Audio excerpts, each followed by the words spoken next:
ভালোবাসার মানুষকে আপনি হারিয়ে ফেলেছেন। এখন আপনার মনে হচ্ছে সেই মানুষটা কোনোদিন আর ফিরবে না, কিন্তু বন্ধু বিশ্বাস করুন, সেই ভালোবাসার মানুষ আপনার কাছে ফিরে আসতে পারে যদি সাইকোলজিক্যালি এই 3টে স্টেপ ফলো করেন। কিন্তু বন্ধু, আমরা ভালোবাসার মানুষকে হারিয়ে আমরা এতটাই আবেগপ্রবণ হয়ে ফেলি যে আমরা সঠিক ডিসিশন নিতে পারি না। কি করা উচিত, কি করা উচিত না, সেগুলো আমরা নিজেরা রিয়েলাইজ করতে পারি না।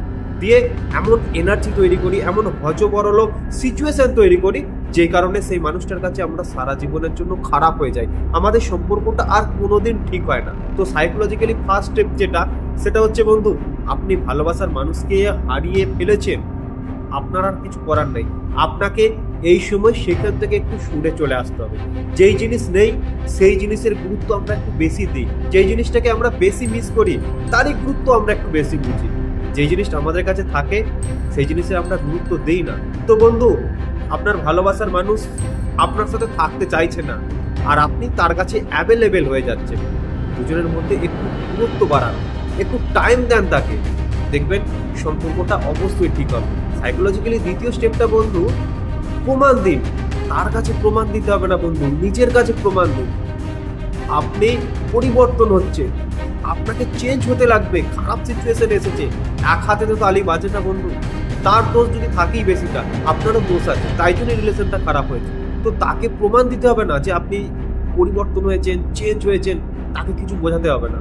আপনি নিজেকে প্রমাণ দেন যে আপনি আগে যেরকম ছিলেন, আগে যতটা দুর্বল ছিলেন, আগে যতটা ডিপ্রেসড ছিলেন, আগে যতটা তার জন্য ভাবছিলেন, এখন তার কথা আপনি একটু কম ভাবছেন। আপনি নিজেকে শক্ত রাখতে পারছেন, আপনি নিজেকে পরিবর্তন করেছেন, আপনি এই ট্রমাটা থেকে বেরিয়ে আসতে পেরেছেন। তারপরেই সঠিক ডিসিশন বন্ধু নিতে পারবেন। তার আগে আপনি ম্যানুয়ালি ভাবে জোর করে চেষ্টা করলে কোনোদিন তাকে ভুলতে পারবেন না। টাইম নিয়ে নিয়ে ধীরে ধীরে ধীরে তাকে ভুলতে হবে এবং নিজেকে প্রমাণ দিতে হবে আমি সেই খারাপ সিচুয়েশনটা থেকে নিজেকে রিকভার করে আনতে পেরেছি। তারপরেই বন্ধু পজিটিভ কিছু ফল পাবে। আর সাইকোলজিক্যালি তৃতীয় স্টেপটা সব থেকে গুরুত্বপূর্ণ বন্ধু। এই সময়ে আমরা নিজেরা ঠিক থাকতে পারি না, আমরা ব্যাকুল হয়ে পড়ি।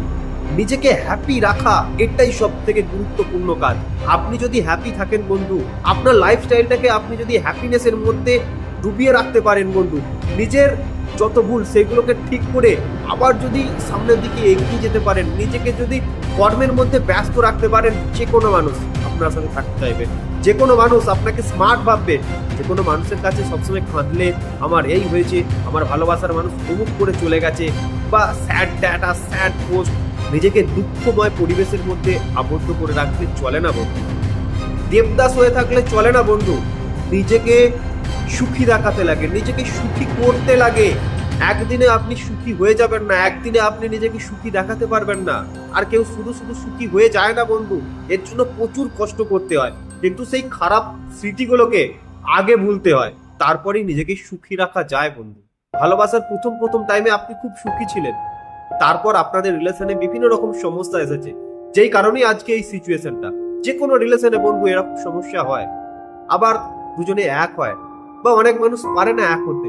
বিভিন্ন মানুষের বিভিন্ন রকম রিলেশনশিপ, তারা বিভিন্ন রকম ভাবে ট্রাই করেছে। কেউ সঠিকভাবে চেষ্টা করতে পেরেছে, কেউ সঠিকভাবে চেষ্টা করেনি, বিভিন্ন রকম খারাপ স্টেপ অবলম্বন করেছে।